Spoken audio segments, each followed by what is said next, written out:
जेके सा class Professor Suresh Tejwani, revision of the sale of goods, first unit, formation of contract of sale.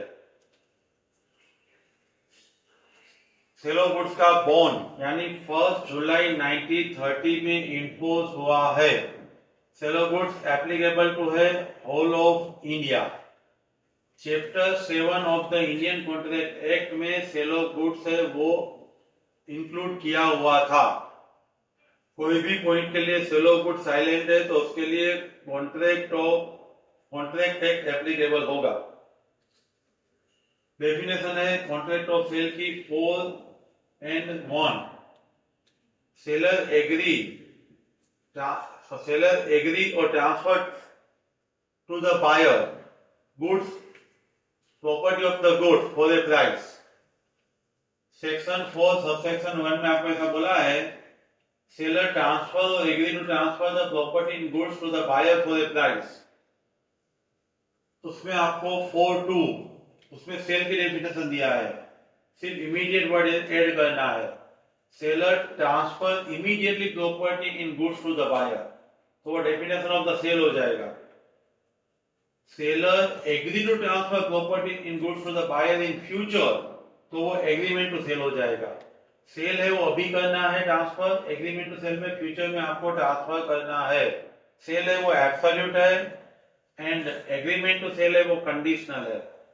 Time खत्म होते ही और condition fulfil होते ही agreement to cell है वो cell हो जाता है। बाद में सर्टेन डेफिनेशन आपको दिया हुआ है। सबसे पहले बायर की definition 2(1). Buyer means who buys or agrees to buy the goods। बाद में seller who sells or agrees to sell the goods। 2 subsection 13। Buyer seller now goods की डेफिनेशन 2 एंड क्लॉज 7 में आपको एक्सप्लेन किया हुआ है। It includes all movable goods, exclude actionable claim money. Actionable claim यानी right to sue. मैं किसी के पास से पैसा मांग रहा हूं, वो राइट में आपको दे रहा हूं, तो एक्शनेबल क्लेम ट्रांसफर किया, वो सोगा में कवर नहीं होगा। मनी करंट मनी है वो सोगा में कवर नहीं होगा। लीगल टेंडर अभी जो चल रहा है वो करेंसी कवर नहीं होगा। ओल्ड रेयर कॉइन है, पुराने मनी पड़े हुए हैं, तो वो आपके सेल ऑफ गुड्स में गुड्स के डेफिनेशन में कवर होगा। इसलिए include all movable goods, exclude actionable claim money, include sale stock seep. It includes growing crop and grass which attach to the land, can be severed and can be sold। इसीलिए fruit, vegetable, flowers वो goods के definition में आएगा। Livestock like cat, dog, sheep, buffalo, cow वो सब goods की definition में आएगा। Intangible goods, patent, copyright, trademark वो गुड्स की डेफिनेशन में आएगा। शीप गुड्स की डेफिनेशन में आएगा। Sale stock in England goods की डेफिनेशन में नहीं आएगा। वाटर, गैस, इलेक्ट्रिसिटी गुड्स की डेफिनेशन में आएगा। एफडीआर फिक्स डिपॉजिट रिसिप्ट वो भी गुड्स की डेफिनेशन में आएगा। गुड्स की डेफिनेशन में इमूवेबल प्रॉपर्टी नहीं, सर्विस नहीं, एक्शनेबल क्लेम नहीं एंड मनी नहीं, इतनी चीज हमें नहीं लेना है। गुड्स 3 तरीके का होगा, existing goods, future goods and contingent goods. Existing goods section 6 at the time of contract it exists yet already manufactured। मेरे पास गुड्स पड़ा है, वही गुड्स मैं बेच रहा हूं, मेरे सामने ही है, मेरे पास ही है, तो एग्जिस्टिंग गुड्स है। Existing goods section 6 future goods 2 subsection 6। 2(6) में फ्यूचर गुड्स में ये टू बी मैन्युफैक्चर्ड। आपका काउ जितना मिल्क देगी उतना आप सेल करोगे। मैन्युफैक्चर होगा कितना होगा वो परफेक्ट मालूम नहीं है। फ्यूचर गुड्स एप्पल जितना प्रोड्यूस होगा उतना मैं आपको दूंगा। Future goods. 6(2) contingent goods. Contingent goods में डिपेंड्स ऑन हैपनिंग और non happening of future uncertain event जैसा है। If mister X will sell me his car then I will sell to you. Because of painting मुझे unique painting है, कोई बेचेगा तो मैं लेके आपको दे दूंगा। अनसर्टेन है, दूसरे पर डिपेंड कर रहा है। एग्जिस्टिंग के सब पार्ट है 2(14). उसमें स्पेसिफिक एसर्टेन अनएसर्टेन गुड्स को मैंने साइन करके आइडेंटिफाई करके अलग रख दिया, स्पेसिफिक गुड्स कर दिया, सिर्फ आइडेंटिफाई किया, एसर्टेन गुड्स कर दिया।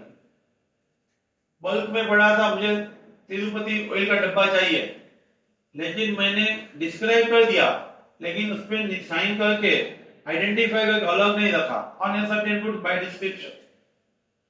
बाद में डिलीवरी की डेफिनेशन टू में दिया हुआ है, voluntary transfer from goods from one person to another, that is the delivery. Actual delivery physical handed over, actual delivery physical handed over. मेरे पास तेल का डिब्बा था, मैंने उठा के आपको दे दिया, that is actual delivery. Actual के बाद symbolic, things in token of something else, car का की मैं आपको दे रहा हूं, that is symbolic delivery. Constructed delivery, constructed delivery में पोजीशन वेयरहाउस वाले के पास पड़ा है, गुड्स मेरा था, मैंने आपको भेज दिया, वेयरहाउस वाले को बता दिया, वेयरहाउस ने आपको कॉल करके बोल दिया अभी आपके बिहाफ गुड्स वो रखता है, आपके पास से रेंट लेगा। कंस्ट्रक्टेड डिलीवरी है without change in position. Constructed delivery में ओनरशिप सिर्फ ट्रांसफर होती है। Actual delivery, symbolic delivery, constructed delivery 2 में, बाद में 2-3 goods in deliverable state.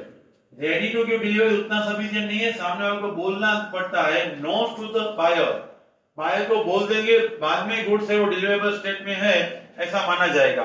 2-4 document showing title and document of title.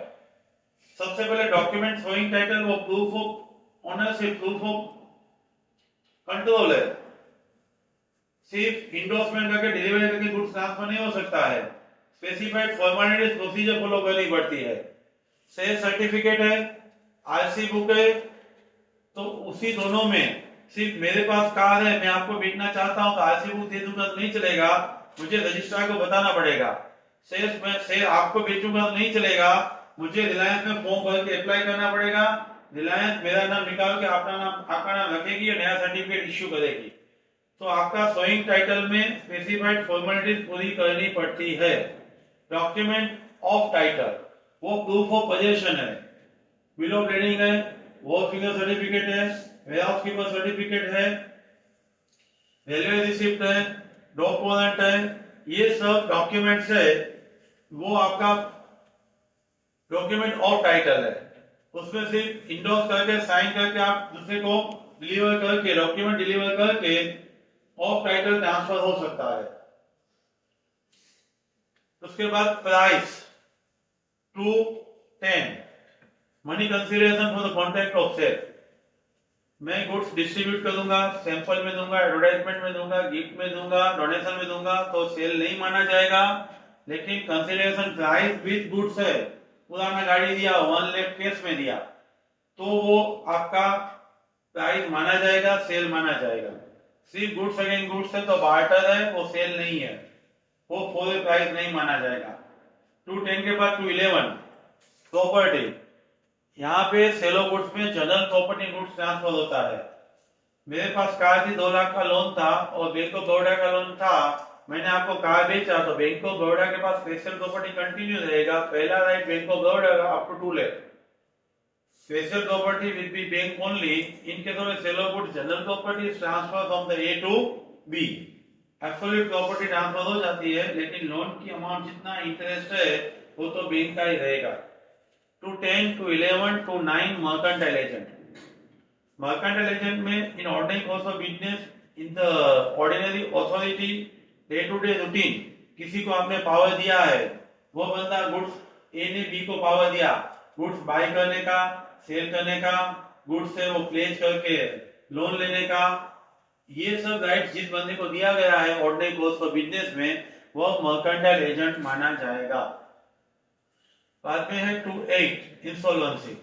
When any person is unable to pay his डेब्ट, उसका asset है वो डेब्ट से कम है, whether he is applied or not for insolvency, it is not relevant, but he will be treated as an insolvent। उसके पास डेब्ट पे करने जितनी असेट नहीं है, उसने इंसॉल्वेंसी के लिए अप्लाई नहीं किया है तो भी हम उसको इंसॉल्वेंट मानेंगे। 2-12 में quality, state of things, condition of the goods. उसके बाद है essential of the valid contract of the sale. Essential of the valid contract of sale में सबसे पहले कॉन्ट्रैक्ट ऑफ सेल ही बोल रहा है कि मैं कॉन्ट्रैक्ट हूं, इसीलिए कॉन्ट्रैक्ट के essential element free consent, competent person, lawful object, lawful consideration, not expressly void, वो सेल में भी होने चाहिए। टू पार्टीज होनी चाहिए, सब्जेक्ट मैटर 2.7 का गुड्स होना चाहिए, प्राइस हमने जो देखा था 2.10 में वो भी हुआ होना चाहिए, प्रॉपर्टी 2.11 में देखा वो ट्रांसफर हुआ होना चाहिए, and it can be absolute और कंडीशनल। ये आपके essential elements of the valid contract of sale है। उसके बाद डिफरेंस आ रहा है। डिफरेंस में सबसे पहला डिफरेंस है sale and agreement to sale. Sale and agreement to sale का मीनिंग क्या है? सेल में इमीडिएटली मैं ओनरशिप दे रहा हूं, एग्रीमेंट टू सेल में अभी मेरे पास गुड्स नहीं है, फ्यूचर में मैं आपको ओनरशिप दे दूंगा। तो सबसे पहले transfer of property, first point transfer of property में सेल में इमीडिएट, एग्रीमेंट टू सेल में future date. Transfer of property nature of contract, sale है वो एग्जीक्यूटेड यानी पास कॉन्ट्रैक्ट ऑलरेडी हो चुका है, and agreement to sale executory जो होने वाला है। Remedies for the breach, breach होगा तो सेल में प्राइस के लिए इश्यू हो सकता है, एग्रीमेंट के टू सेल में गुड्स हमारे पास पड़ा है, गुड्स हम नहीं देंगे, सिर्फ बायर पर डैमेजेस क्लेम करेंगे।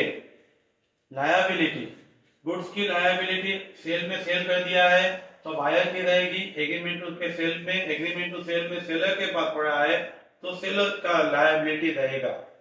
Similar point burden of risk, sale में बायर का, एग्रीमेंट टू सेल में सेलर का। नेचर ऑफ राइट, सेल में राइट इन रेम है, अगेंस्ट होल वर्ल्ड गुड मेरा है मैं रख सकता हूं, बायर का राइट गुड्स रहेगा। एग्रीमेंट टू सेल में गुड सेलर के पास पड़ा है तो राइट इन पर्स होना है, सिर्फ बायर सेलर के पास ही मांग सकता है और किसी के पास नहीं।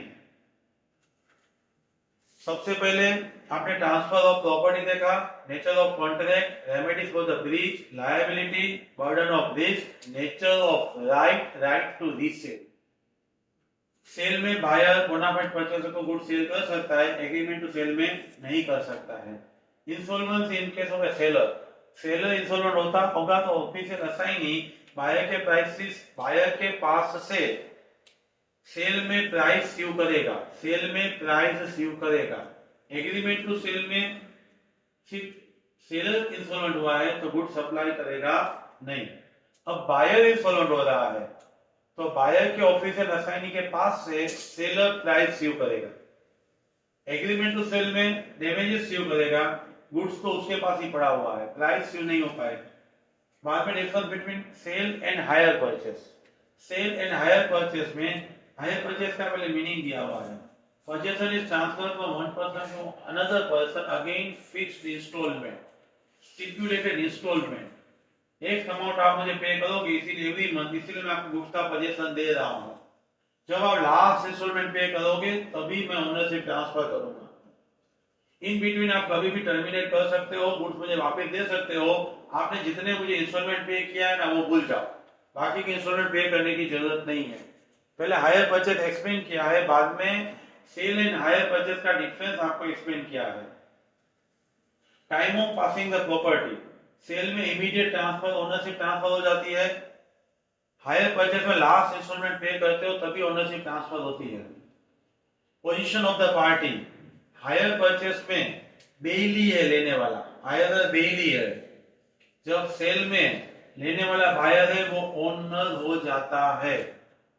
Termination of the contract, sale में नहीं हो सकता, हायर परचेज में गुड्स वापस देके टर्मिनेशन हो सकता है। बर्डन ऑफ रिस्क, सेल में बायर पे रहता है, हायर परचेज में सेलर पे रहता है। ट्रांसफर, सेल में बायर ट्रांसफर कर सकता है, हायर परचेज में हायर नहीं कर सकता है। Same rule in resale, sale में बायर रीसेल कर सकता है, हायर परचेज में लास्ट इंस्टॉलमेंट पे करने के बाद ओनरशिप आने के बाद ही सेल कर सकता है। बाद में सेल एंड बेलमेंट का डिफरेंस, 148 में बेलमेंट एक्सपेंड किया है, goods given from one person to another for specific purpose, purpose complete होते ही गुड्स शुड बी रिटर्न और dispose of according to direction of dealer. आपने गैरेज वाले को गाड़ी रिपेयर करने के लिए दिया था, एक बंदे ने दूसरे बंदे को गुड्स दिया, रिपेयर के लिए दिया, रिपेयर हो जाने के बाद आपको वापस मिल जाएगा और आपके वाइफ को, आप जिसको बोलोगे उसको वापस मिल जाएगा। ये बेलमेंट का डेफिनेशन है। बेलमैन का डेफिनेशन बाद सेल एंड बेलमैन का डिफरेंस दिया है। सेल एंड बेलमैन में सबसे पहले बेलमैन में पोजीशन ट्रांसफर होता है। ट्रांसफर क्या होता है? ट्रांसफर सबसे पहले बेलमैन में पोजीशन एंड सेल में ओनरशिप प्रॉपर्टी ट्रांसफर हो जाता है। रिटर्न, सेल में गुड्स रिटर्न करने की जरूरत नहीं है, बेलमैन में गुड्स रिटर्न किया जाता है। सेल में कंसीडरेशन कंपलसरी है, बेलमैन में कंसीडरेशन ग्रेट्यूटस भी है एंड नॉन ग्रेट्यूटस भी बेलमैन होता है। उसके बाद बार्टर बोला है, गुड्स के सामने गुड्स दिया जाता है तो हम उसको बार्टर बोलते हैं। एक्सचेंज बोला है, मैं 500 के नोट आपको दे रहा हूँ, आप मुझे 100 वाली 5 नोट्स दे रहे हो, तो एक्सचेंज ऑफ मनी हुआ, वो गुड्स में कवर नहीं होगा, बार्टर गुड्स में कवर नहीं होगा। Contract of work and labour, आपने बिस्किट दिया गोल्ड का और आपको गोल्ड स्मिथ ने ऑर्नामेंट्स बना के दिया, उसने लेबर एंड वर्क की यूज किया है, गुड्स है वो हमारा था, इसीलिए वो भी आपका सेल ऑफ गुड्स में कवर नहीं होगा। किसी ने पेंटिंग करके दिया है तो उसमें कलर है वो निग्लिजिबल अमाउंट है, तो ऐसी सिचुएशन में पेंटर ने जो पेंट करके दिया है ना, वो भी contract of work and labour ही माना जाएगा। Contract of work and labour, उसके बाद आपको formation and mode of the contract 5.1 and 5.2। सबसे पहले आपको कॉन्ट्रैक्ट ऑफ सेल में delivery immediate, price future, price immediate, delivery future, both immediate, both future, price immediate, delivery instalment, delivery immediate, price instalment. 5.1 में कोई भी फॉर्मेशन से आप contract of cell कर सकते हो। मोड्स में रिटर्न है, माउथ बोल के है, पार्टली रिटर्न पार्टली माउथ है, तो आप किसी भी तरीके से आप कॉन्ट्रैक्ट ऑफ सेल कर सकते हो। लेकिन 5.2 में बोला है जब सामने वाले ने, सेलर ने स्पेसिफाइड मोड बोल दिया है तो उसी तरीके से आप एक्सेप्ट कर सकते हो। बाद में है 6, 7 and 8 destruction of goods. Agreement to sale होने से पहले गुड्स लॉस होता है तो सेलर का जाता है सेक्शन 6। एग्रीमेंट टू सेल के बाद वो सेल से पहले गुड्स लॉस होता है तो सेलर का ही जाता है, लेकिन डैमेजेस क्लेम कर सकते हैं। थर्ड पे किसी का डिफॉल्ट नहीं है तो सेवन ऑफ डैमेजेस नहीं क्लेम कर सकते। पार्टी डिफॉल्ट जिसका है उस पे इनोसेंट पार्टी रिसीव कर सकती है। 8 में सेल होने के बाद गुड लॉस होता है तो वो गुड्स बायर का लॉस माना जाता है। Price to be determined, price कैसे डिटरमाइन की जाएगी? तो सबसे पहले आपको 9.1 में बोला है express in the contract, supermarket single price, manner prescribe ठेकाना भाव मगफली गवर्नमेंट प्रिस्क्राइब करेगी, वो भी 9.1 में है। इन कोर्स ऑफ डीलिंग लिंडी बजाय, वो भी 9.1 में है, बार्गेनिंग। रीजनेबल प्राइस, हमने गुड्स यूज कर दिया है, प्राइस डिटरमाइन नहीं किया था तो 9.2 हो जाएगा। थर्ड पार्टी डिटरमाइन करेगी तो 10 हो जाएगा। थर्ड पार्टी डिटरमाइन करेगी तो थर्ड पार्टी को कोई प्रिवेंट कर, मैंने बोला था कि हमारा गैरेज वाला जितना बोलेगा हफ्ते में आपको कार दूंगा, लेकिन गैरेज वाला भी डिटरमाइन नहीं कर रहा है तो कार यूज किया तो रीजनेबल प्राइस पे करना है, अदरवाइज वॉइड, अदरवाइज वॉइड।